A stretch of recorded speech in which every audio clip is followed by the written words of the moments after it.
Welcome to Readings in English, your place to immerse yourself in stories while improving your English. Whether you're just beginning your English journey or looking to refine your skills, this channel is here to help you grow one story at a time. The English language is a bridge that connects people from all around the world.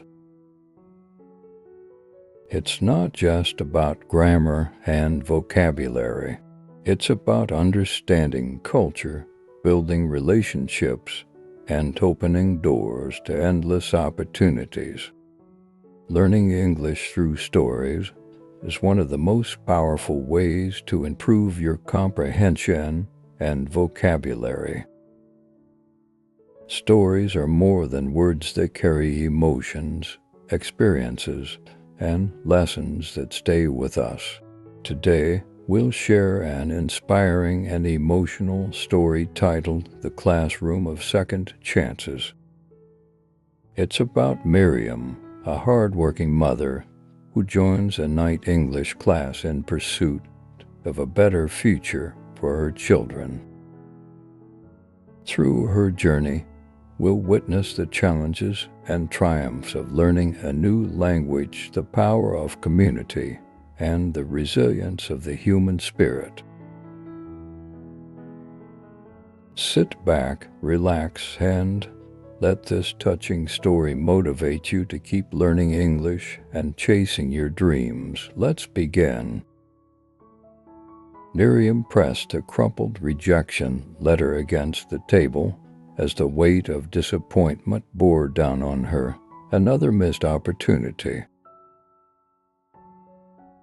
The job at the hospital, which had promised better pay and fixed hours, now felt like a distant mirage. All because of a single phrase. Fluency in English required. She glanced at the dimly lit apartment where her two children, David and Sophia, play quietly. David was 9, his eyes sharp with curiosity, while Sophia, at only 6, clung to her stuffed rabbit as if it were a lifeline. Miriam's resolve solidified. She couldn't let them grow up in this cycle of hardship. That evening, while scrubbing floors at her second cleaning job, Miriam overheard two colleagues discussing free night classes at the community school. "It's mostly immigrants trying to learn English," one of them said dismissively. Miriam's ears perked up. When her shift ended, she stopped by the school. The old brick building loomed large, its weathered sign barely readable. Inside, a kind receptionist handed her a registration form. The questions were simple, but they felt daunting in a language she barely knew. With trembling hands, she filled it out and handed it back. On the way home, doubt crept in. What if she wasn't smart enough? What if the other students were younger, quicker, better? Shaking the thoughts away, she focused on her children's sleeping faces, reminding herself that this wasn't just for her. The first class came quickly. Miriam arrived early, clutching a notebook and pen she had borrowed from David. The classroom was small, with a faint smell of chalk and worn desks arranged in neat rows. A man in his late 30s greeted her with a warm smile. "I'm Mr. Thompson," he said, his voice calm and welcoming. "You must be Miriam," she nodded shyly, sitting near the back as other students trickled in. The group was diverse, an older woman with a kind face, a young man with nervous energy, and a middle-aged man who avoided eye contact. "Tonight, Mr. Thompson announced, "We'll start by introducing ourselves in your native language. If you're more comfortable, tell us why you're here." Miriam's turn came last. My name is Miriam," she stammered. "I want better for my children." The honesty in her voice filled the room, and Mr. Thompson nodded encouragingly. As the class ended, Miriam walked home feeling a flicker of hope she hadn't felt in years. The second class began with more ease, though Miriam still felt out of place. Mr. Thompson wrote simple words on the board. "Hello, good morning, and how are you?" Each word was pronounced slowly, and the students repeated them together. Across the room, Miriam noticed Fatima, the older woman with a warm smile. She struggled with pronunciation, her thick accent making the English word sound foreign. Miriam found herself relating to her frustration. During a short break, Miriam mustered the courage to speak. "You try hard," she said to Fatima, her English halting but genuine. Fatima smiled broadly. "Yes, we try together." Another student, Carlos, stood out for a different reason. He was in his 20s, full of energy, and seemed to grasp the lessons quickly. During group exercises, he often helped others, patiently explaining words in Spanish when necessary. At the end of the class, Mr. Thompson encouraged everyone to share something about their lives in their native language. "It helps us connect," he explained, "even if we can't understand every word." Carlos spoke first, describing his dream of becoming an engineer. His voice carried pride, but also a hint of sadness as he mentioned working as a delivery driver to support his family. Robert, the middle-aged man, hesitated before speaking. His words were slow and unsure, but he revealed that he had never attended school as a child. Learning English was his first step toward literacy. When Miriam's turn came, she described her children, her work, and her dreams for the future. As she spoke, the class listened intently, their expressions softening. By the end of the evening, the group felt less like strangers and more like a community. Miriam walked home, the night air cool against her face, and for the first time in years, she believed in the possibility of change. The routine of night classes quickly became a new rhythm in Miriam's life, but it wasn't without challenges. Each evening, she rushed home from her cleaning job, prepared a quick dinner for David and Sophia, and left them under the watchful eye of her elderly neighbor, Mrs. Ramirez.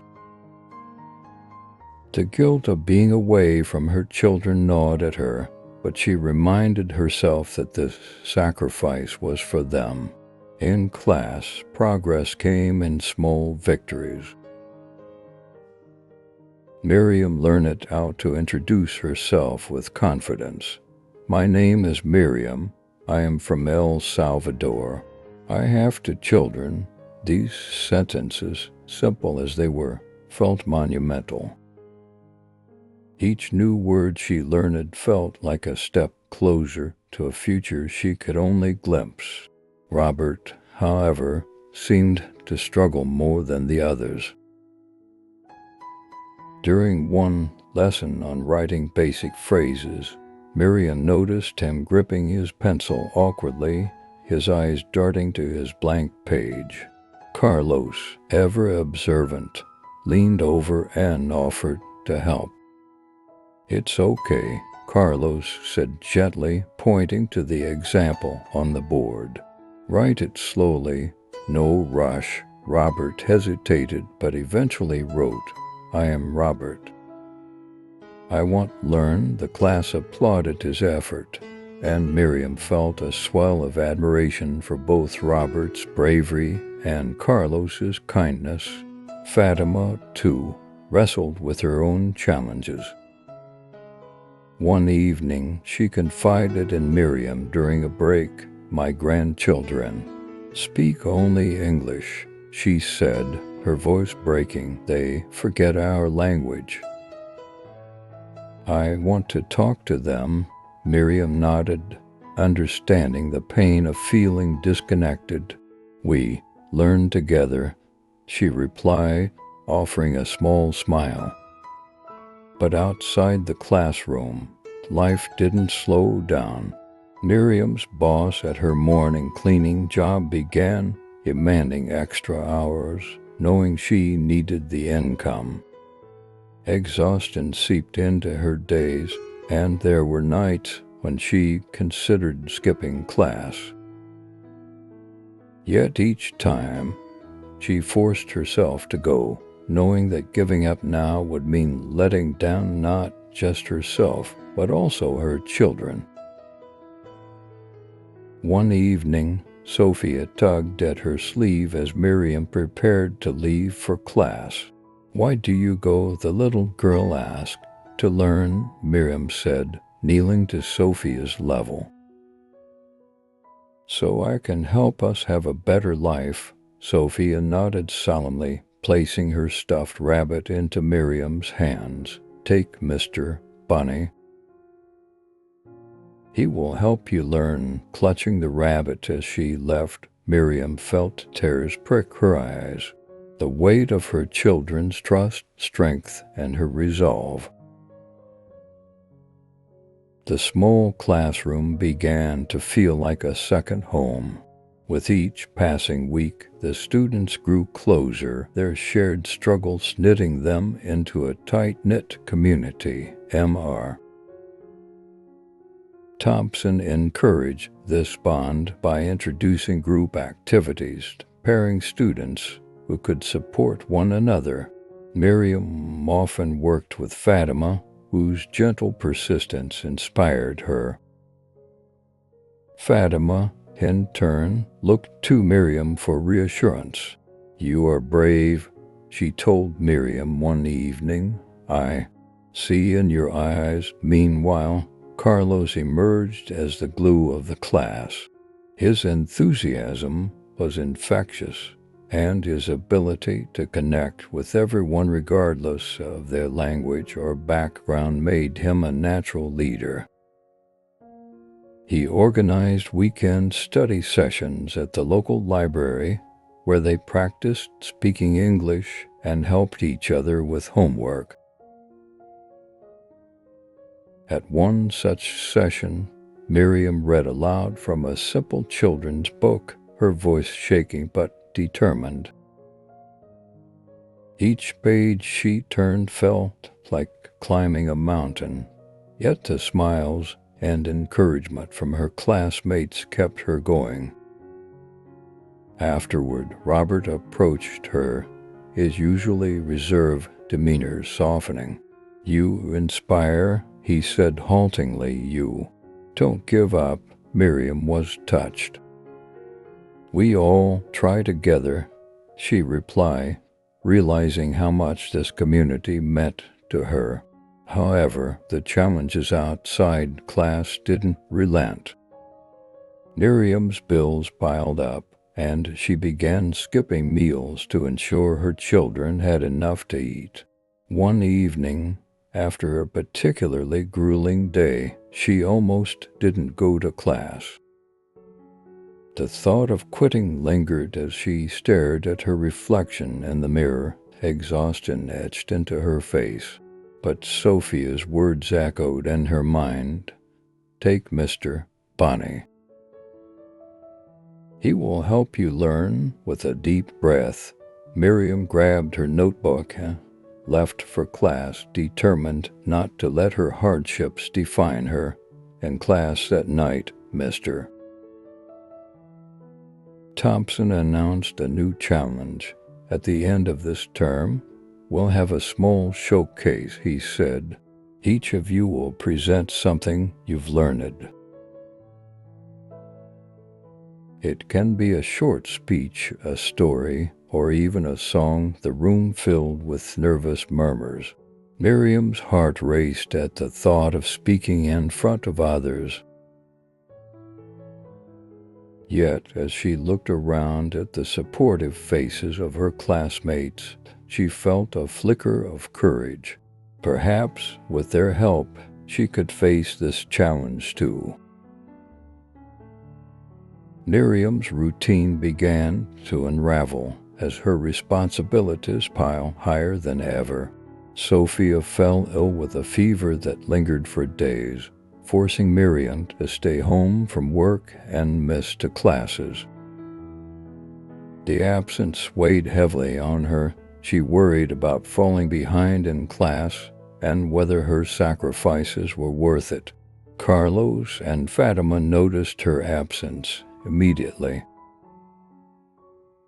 On the third night, Carlos brought Fatima with him to Miriam's apartment, balancing a container of soup in one hand and a well-worn dictionary in the other. Miriam opened the door, startled to see her classmates standing in the dimly lit hallway. "Teacher says you missed class," Carlos said with a grin. "We bring class to you," Miriam hesitated, embarrassed by her cluttered living room and the sight of Sophia bundled up on the couch. But Fatima stepped inside, her motherly instincts taking over. "We help," she said softly, sitting next to Sophia and offering her the soup.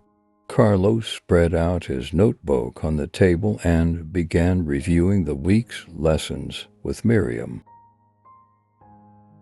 He explained vocabulary, words, and pronunciation. Fatima gently encouraged Sophia to drink the soup. For the first time in days, Miriam felt a glimmer of hope return.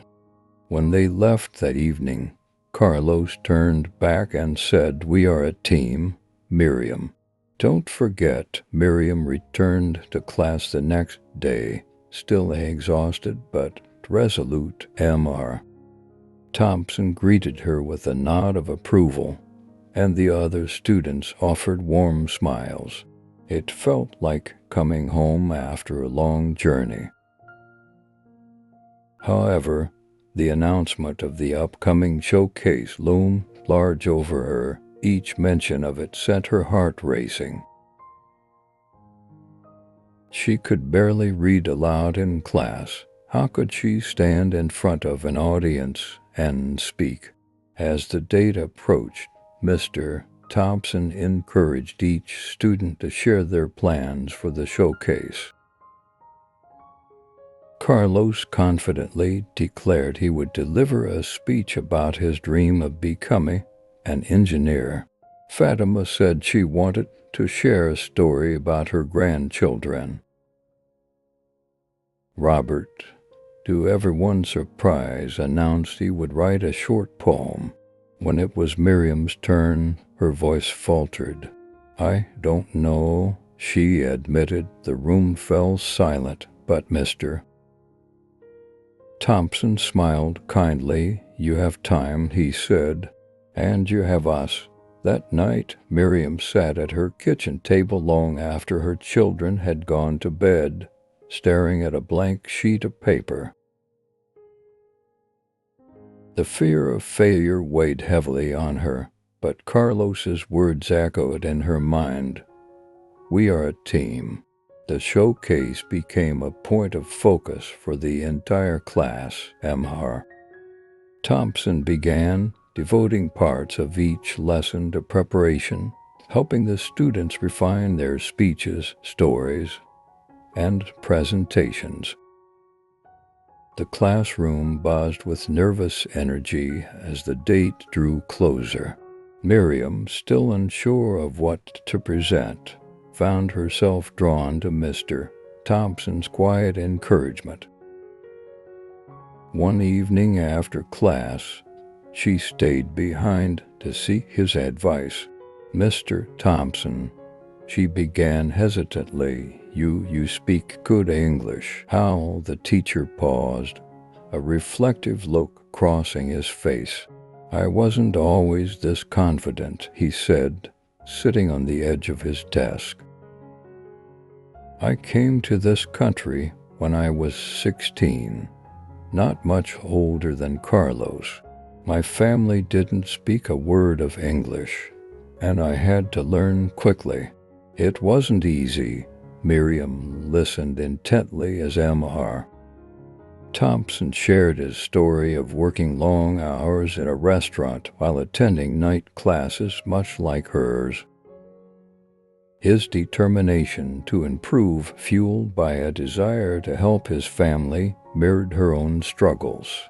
"I failed many times," he admitted, "but each failure taught me something new. That's why I believe in all of you. I've been where you are, and I know what's possible." Hearing his story gave Miriam a renewed sense of purpose. If Mr. Thompson could overcome so much, perhaps she could too. Over the next few days, Miriam spent her evenings practicing a short speech. She decided to talk about her children and why learning English mattered to her. It wasn't perfect, but it was honest. During a practice session, she stood before her classmates, her hands trembling as she clutched her notebook. "I learn English for my children," she began, her voice barely above a whisper. "I want better life for them." When she finished, the room erupted in applause. Fatima reached over and squeezed her hand. "You inspire us," she said with a proud smile. Carlos added, "You can do this, Miriam, I know it." Their support strengthened her resolve, but doubt still lingered. As the showcase drew nearer, Miriam spent every spare moment practicing. Her children often joined her, clapping enthusiastically after each rehearsal. The night before the showcase, Sophia climbed onto Miriam's lap and whispered, "You will do great, Mama." Holding her daughter close, Miriam made a silent promise. No matter how scared she felt, she wouldn't let them down. The classroom buzzed with nervous anticipation as the showcase drew closer.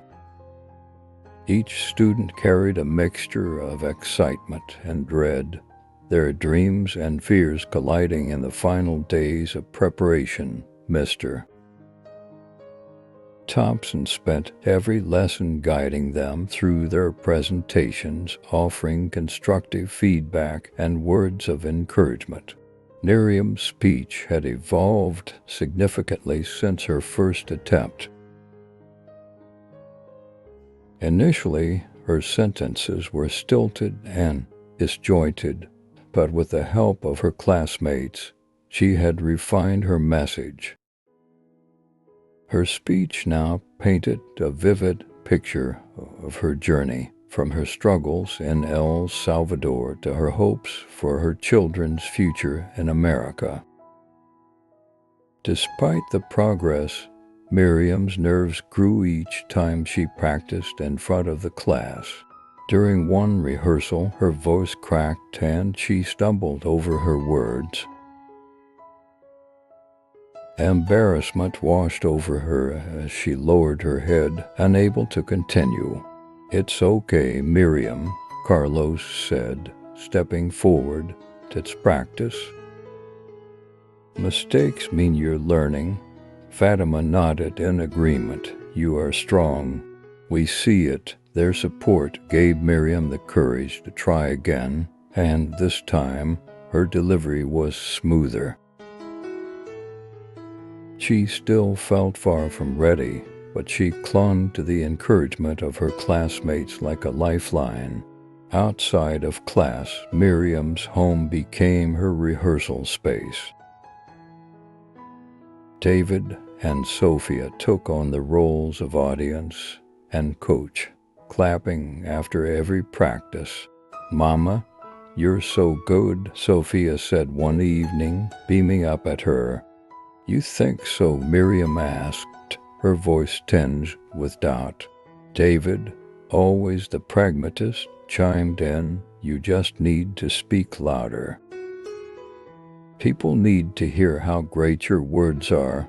Miriam hugged them both, their faith in her rekindling her determination.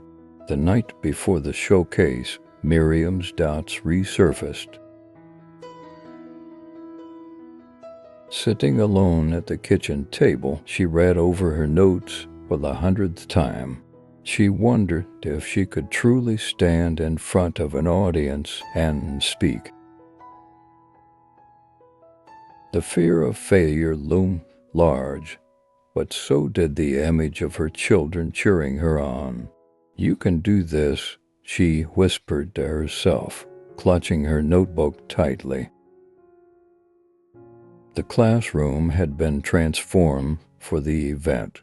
Chairs were arranged in neat rows, and a small podium stood at the front, illuminated by a soft spotlight.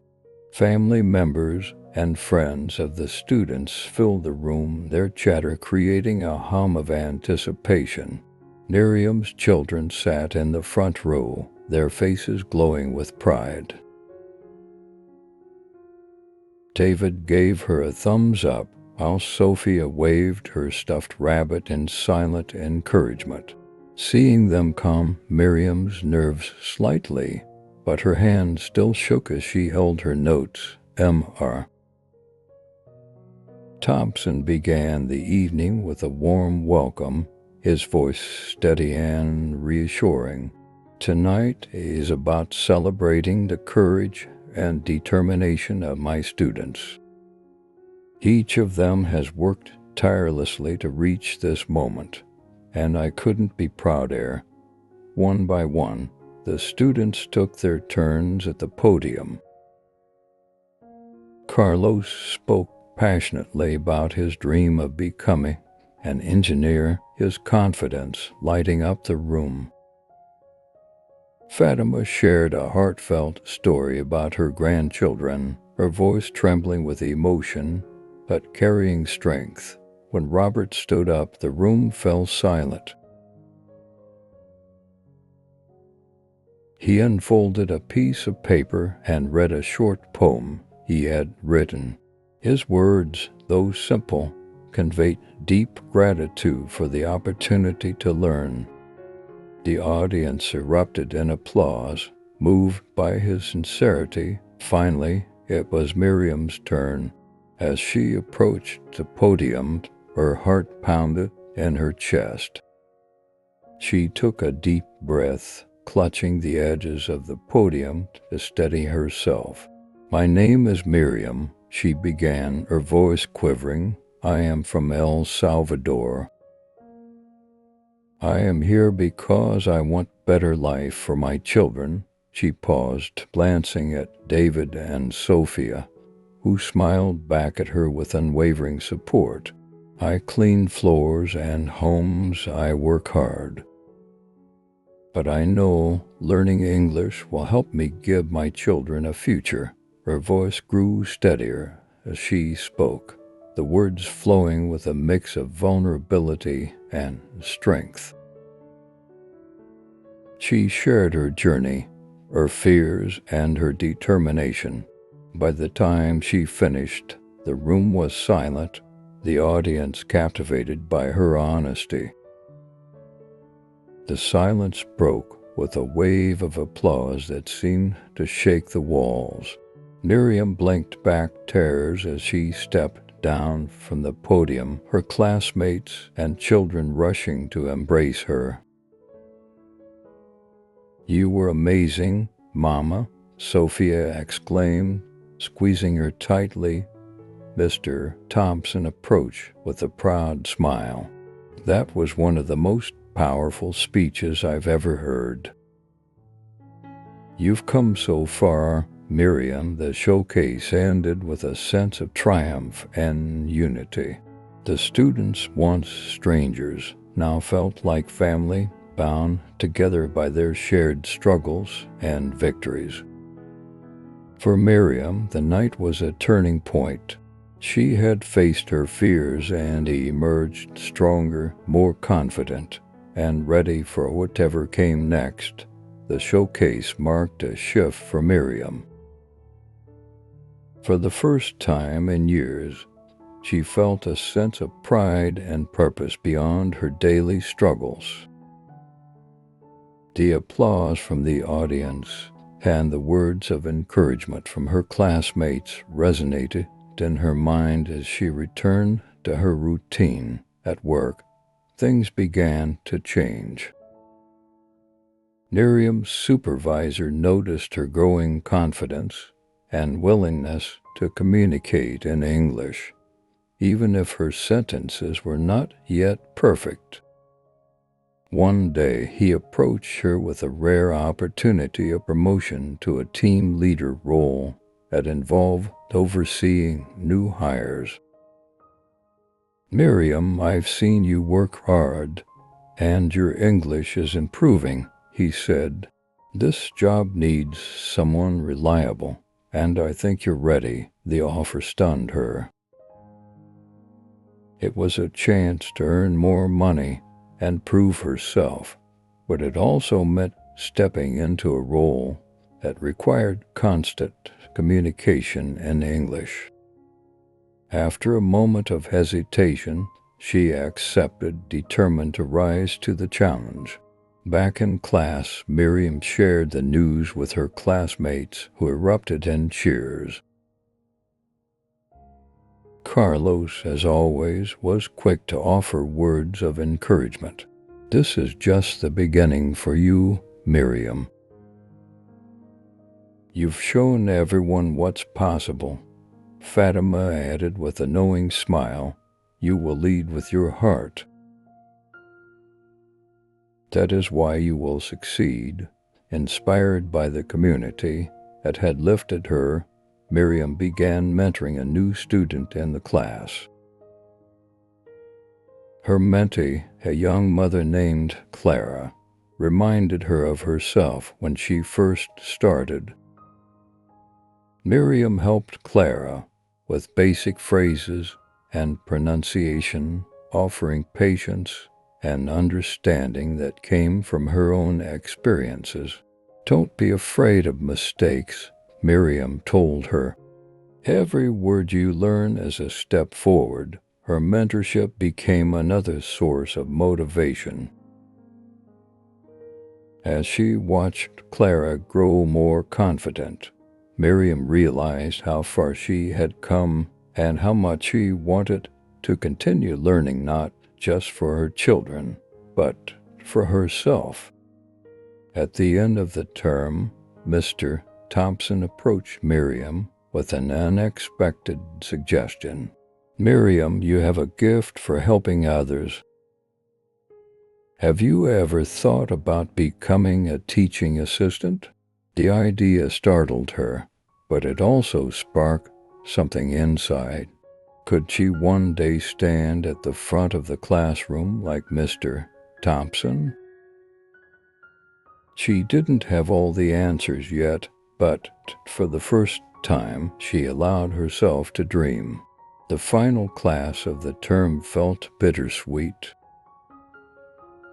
The students gathered in the familiar room, sharing memories of their journey and reflecting on how much they had grown. Mr.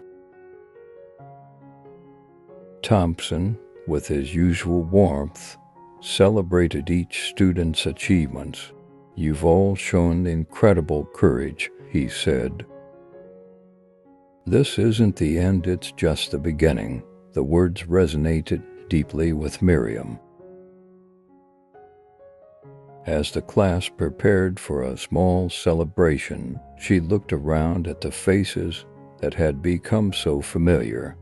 Carlos, brimming with ambition; Fatima, whose perseverance had inspired everyone; Robert, who now carried himself with quiet pride. Each of them had overcome so much, and their triumphs felt like her own. During the celebration, Carlos surprised everyone by announcing he had applied to a community college. "I want to keep going," he said, his smile wide. "This class showed me I can." Fatima shared that she was planning to spend more time with her grandchildren, confident now that she could communicate with them in their language. As the celebration wound down, Miriam approached Mr. Thompson. "Thank you for believing in me," she said, her voice steady. "I didn't just believe in you, Miriam," he replied. "You did the hard work, and now I believe you can go even further." Miriam walked home that evening with a heart full of gratitude and a mind buzzing with possibilities. The promotion at work, her growing confidence, and Mr. Thompson's suggestion of becoming a teaching assistant all pointed to a brighter future. At home, David and Sophia greeted her with hugs and questions about the celebration. Sitting with them at the kitchen table, she spoke in English, halting but clear, sharing stories of her classmates and the lessons she had learned. The story ended where it had begun, with her children. But this time, Miriam wasn't just their mother struggling to make ends meet. She was a role model, someone who had shown them the power of perseverance and hope. As she tucked them into bed, Sophia whispered, "Mama, you're so smart." Miriam smiled, brushing a strand of hair from Sophia's forehead. "I'm learning, my love. And we'll keep learning together."